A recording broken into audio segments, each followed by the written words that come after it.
Akhil sir, നമ്മുടെ മോൾക്ക് കിട്ടിയ ഭാഗ്യം കണ്ടോ? ഡയറക്ടർ ഇന്ദ്രജിത് മേനോൻ നേരിട്ട് കണ്ട അവളെ സെലക്ട് ചെയ്ത്. രാധിക മോളെ വയറ്റിലായിരിക്കുമ്പോ നമ്മൾ കുറേ സ്വപ്നങ്ങൾ പറയുമായിരുന്നില്ലേ?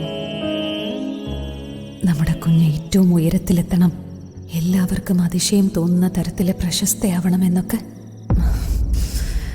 അതൊക്കെ സംഭവിക്കാൻ പോവുക.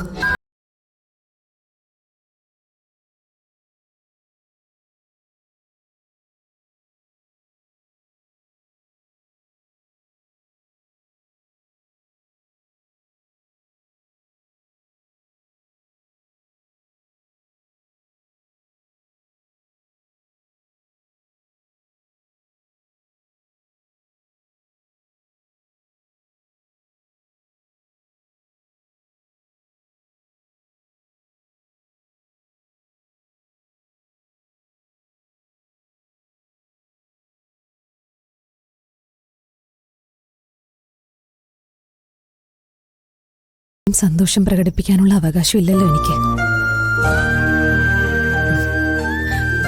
എത്രയോ പെൺകുട്ടികൾ ഇന്ദ്രജിത് മേനോന്റെ സിനിമയിൽ ഒരു എൻട്രിക്ക് വേണ്ടി കൊതിക്കുന്നുണ്ടെന്നറിയോ? പക്ഷേ രാധിക മോളെ തേടി ആ ഭാഗ്യം അവളുടെ അടുത്തേക്ക് എത്തുകയായിരുന്നു. മോൾ അമ്മയെക്കാളും പ്രശസ്തയാവട്ടെ. എന്നിട്ട് ഒരു ദിവസം രണ്ടുപേരും കൂടി ആളുകളുടെ മുന്നിൽ അങ്ങ് പ്രത്യക്ഷപ്പെടണം. കേരളം ഞെട്ടിത്തെറിക്കുന്ന രണ്ട് സെലിബ്രിറ്റികളുടെ സംഗമം. വേണ്ട വേണ്ട, വേണ്ടാത്ത മനക്കോട്ടകളൊന്നും കെട്ടണ്ട. കാര്യം നടക്കട്ടെ, എന്നിട്ടാവാം ബാക്കി. ആരായി പറയുന്ന? ഏറ്റവും ചുരുങ്ങിയത് 1 മണിക്കൂറെങ്കിലും ആയി കാണില്ലേ അഖിലിനോട് സംസാരിക്കാൻ തുടങ്ങിയിട്ട്? കുറെയൊക്കെ ഞാൻ കേൾക്കുന്നുണ്ടായിരുന്നു. മോളെക്കുറിച്ചുള്ള അമ്മയുടെ പ്രതീക്ഷയും മനസ്സിലായി, അമ്മയുടെ അളവില്ലാത്ത ആഗ്രഹവും മനസ്സിലായി. രാധിക ഒരുപാട് ഉയരങ്ങളിൽ എത്തിച്ചേരും ശ്യാമേ. അതാ കുട്ടിയുടെ മുഖത്ത് എഴുതി വെച്ചിട്ടുണ്ട്. രക്തഗുണം കാണിക്കാതിരിക്കില്ല.